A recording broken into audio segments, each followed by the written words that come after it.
Intinya kesenian itu kan subjektivitas. Bisa jadi hasil eksplorasi. Tapi kemudian tanpa disadari itu jadi konsep.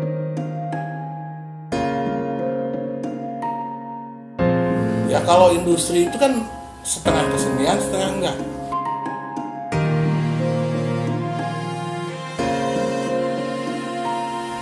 Lumrah enggak sih? Sebenarnya kayak begini, kan ada ini yang menarik itu sebenarnya begini, dalam kehidupan itu harus ada yang kontras. Dramatik itu terbentuk karena ada sesuatu yang kontras.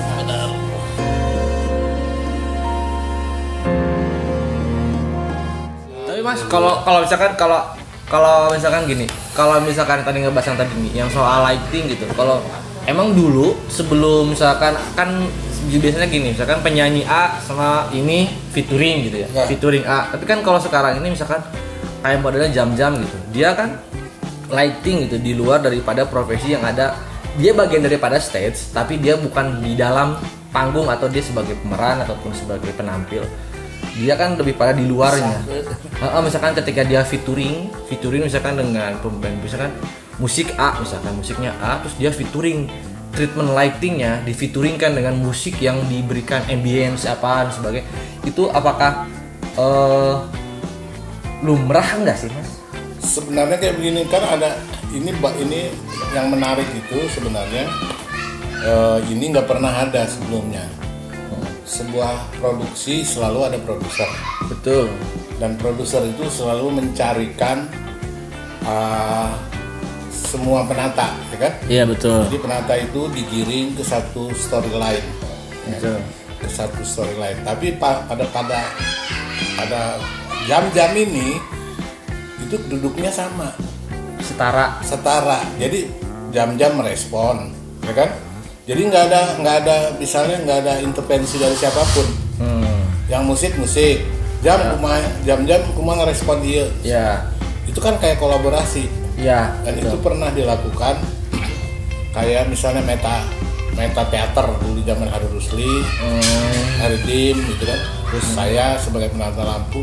Nah itu nggak ada kita nggak mengacu pada storyline, tapi mengacu pada respon. Jadi sudah selesai. Jadi kita bikin konsep masing-masing. Oh jadi pada konsep? Iya. Konsepnya berarti yang kita presentasikan itu adalah konsepnya. Jadi masing-masing punya konsep. Ya kan? Oh iya. Nah intinya kesenian itu kan subjektivitas. Iya. Mana mah tong manggut tuh. Tapi jam hari waktu itu kamu waktu sama kolaborasi ya? Itu gimana jam awalnya? Tabungan atau tabungan maksudnya dalam artian saya misalkan sama Under itu kebetulannya sama Under UTBBYS itu semenjak 2014 garap konser album kedua di Majahos. Setelah itu terus pasti tapi perspektifnya tetap Pak, misalkan kalau saya meren karena teater tetapi kan drama jadi hayang iya di mana klimaksnya ngitung nu kitu di mana dina lagu nu ieu teh, makanya saya tara ngitung semua lagu per lagu. Kadang-kadang misalkan di Under ada misalkan mainin 9 lagu, saya mah ngadirect misalkan yang benar-benar saya dilatihkan gitu ya, misalkan itu minimal 5. Dia bisa jadi hasil eksplorasi. Tapi kemudian tanpa disadari itu jadi konsep. Ada nggak sih yang sampai sekarang ini dan saat ini gitu yang Mas Joko lihat itu yang serupa kayak jam-jam gitu, orang drama yang dia pada akhirnya menjadi penata lampu di musik dan dia mungkin hampir mirip sama jam-jam? Setahu saya sih enggak, karena orientasinya kan kalau jam-jam itu mulainya bukan dari industri loh, dari kerjasama, senang-senang gitu. Under juga kan enggak orientasi awalnya kan enggak ke ini, tapi dampaknya yang kemudian dia jadi industri. Nah ketika ini dia bisa menjadi dia yang dipercaya gitu. Ketika dia dipercaya, dia bebas kan memilih nggak dipangmilihkeun sama produsernya. Iya betul. Urang ngaran deg-degan karena sieun ngerakeun anu ngapercayai kita gitu ya. Tapi tong teu deg-degan ya. Pak, langsung Pak Rento, Pak, alergi. Itu lain sama deg-degan. Kalau kamu nggak deg-degan, kamu pae. Oh iya, Iya. ya, langsung alergi, udah panik gitu. Tapi untungnya gitu teman-teman andarnya support gitu. Kan sampaikan kaki orang balik we lah. Kajian di Bali cong, orang minta balik. Orang balik wae gitu. Karena tepede ya. Tepede, baik orang ngongkos sorangan balik. Orang terjadi ngelampuan. Tapi kan teman-teman ingat saya mah teman-teman tuh ngomong kayak ada goreng maneh, aing mau jeung maneh we. Ta eta nu makin Jadi care, hajar. jadi care.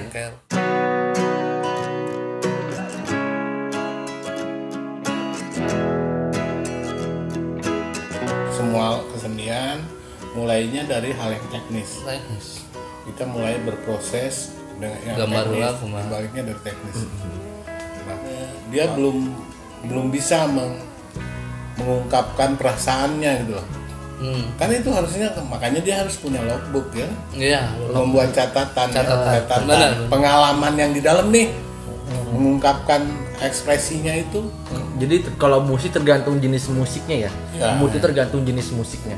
Karena kalau misalkan kita ngomongin drama mas, Urangnya sih cong sok terjebak sih. Dalam artian gini Pak, maksudnya contoh kecil misalkan kadang-kadang teh terjebak itu antara sayahnya jeung anu misalkan anu punya hajatna gitu Punya ya. acara. Punya acara. Cek urang mah band nu kieu jenis nu kieu mah teu kudu make lampu moving misalkan gitu nya.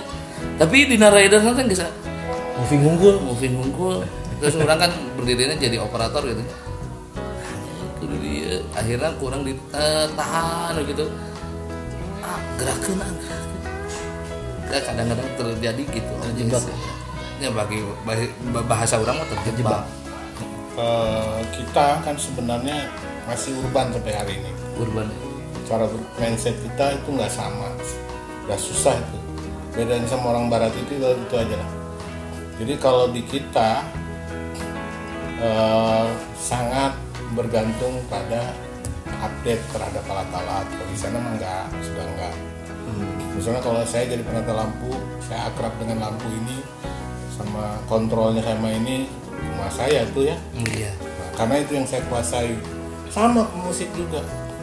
Pemusik itu kalau dia pakai alat yang tahun sudah nggak ada di sini, kalau di Indonesia itu alat nggak update tuh dibuang.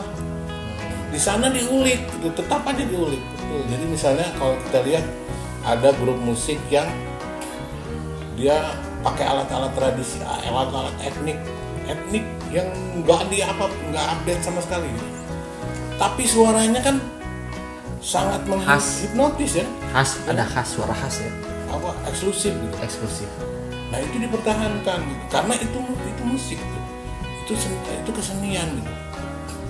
Ya kalau industri itu kan setengah kesenian, setengah enggak. Ya kan? Karena urusannya sama updating. Jadi kayak jam-jam tadi misalnya tiba-tiba alatnya disediain alat yang dia nggak tahu, dia nggak bisa protes. Sebenarnya dia bisa protes dan dia bisa bilang, Saya nggak bisa. ya, kalau saya sih gampang aja. Kalau saya jadi desainer, ngapain saya ngurusin yang gitu? Kan ada operator. Sok bikinin, kita kelompokin, kita patching, kita grouping. Sok bikin sama dia. Ini aturnya berapa persen? Kita bikin itu semuanya. Bikin, nanti kita tinggal mencet aja. Nah kalau misalnya temponya beda, kan ada alat, ada yang atur tempo. Kan gampang kan sebenarnya. Tapi kita nggak bisa bilang bahwa yang ini lebih Bagus. lebih di bawah dari yang pemain musik asli, seniman musiknya. Karena kita ada di satu situasi yang belum matang. Iya. Industri setengah. Masih Nah, setengah. contohnya industri film juga kan nggak bisa murni mencontohkan. Kalau yang datang ke kita itu selalu film-film yang terpilih kalau dari luar. Emangnya nggak ada film yang goreng? Ya banyak dari luar juga gitu kan sama. Cuman pasti yang sangat luas penyebarannya itu yang bagus-bagus. yang terpilih. Jadi kita harus membagi nih mana yang pekerjaan yang sangat idealis, ya mana yang industri, mana yang kerlimah. Ya kan namanya bekerja kan butuh makan, butuh segala macam ya kan. Ya harus dibagi, cuman jangan dibikin semua pekerjaan kita jadi abu-abu gitu. Iya. Udah nggak bisa. Nah kalau misalnya lebih banyak abu-abu nggak apa-apa, memang itu yang penting dulu gitu. Iya. Dan dalam setahun itu kita sama aja lah bekerja, semua pekerjaan saya harus berpikir mana yang harus saya Prioritaskan. ya itu kan, ini prioritas saya nih setahun ini, yang ini nih jadi Masih inget gak sih yang Mbah Rujito? ya siap. Dia itu yang ini mas, yang dulu mah pernah sampai rame tuh dibahas yang soal dia ngelemparin kresek, terus terbang kreseknya. Ada panggung atau set ya, udah sangat bagus, sangat mewah, tapi ketika ada kresek lewat, itu semua orang tuh ngeliat ke kresek mas. Dan panggung yang segede itu, set yang mau dibangun bagus megah itu, beberapa segmen tuh hilang gitu, nggak terperhatikan karena semua mata penonton tertuju pada kresek yang terbang. Itu teh maksudnya apa ya yang digambarkan oleh Mbah Rujito itu?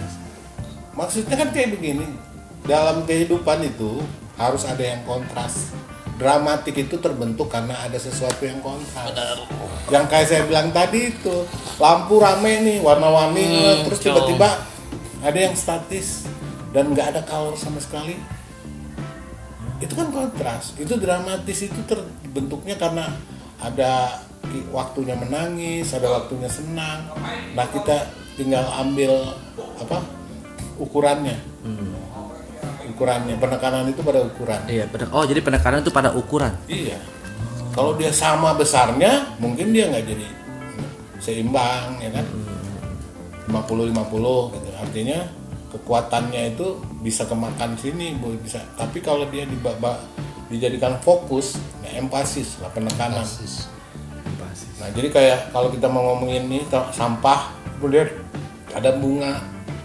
Nah, itu kan kontras banget ya. Itu fokusnya pada bunga, bukan pada sampahnya. Kayak ceritanya Antigon ya kan. Kreon, bagaimana Kreon bersikukuh dengan hukum positif. Tapi kemudian Antigon bilang ada budaya, ada hukum yang lain, ada adat istiadat yang harus kita. Nah, hukum positif itu yang bikin manusia, tapi budaya atau agama itu ada yang lebih kuasa di dunia ini, adalah dewa gitu kan. Nah itu nggak bisa itu disatuin, tapi dia harus jadi landasan hukum. Nah di kita kan banyak hukum adat ya? Nah hukum positif itu harus disandingkan dengan itu. Oh disandingkan. Ya kan?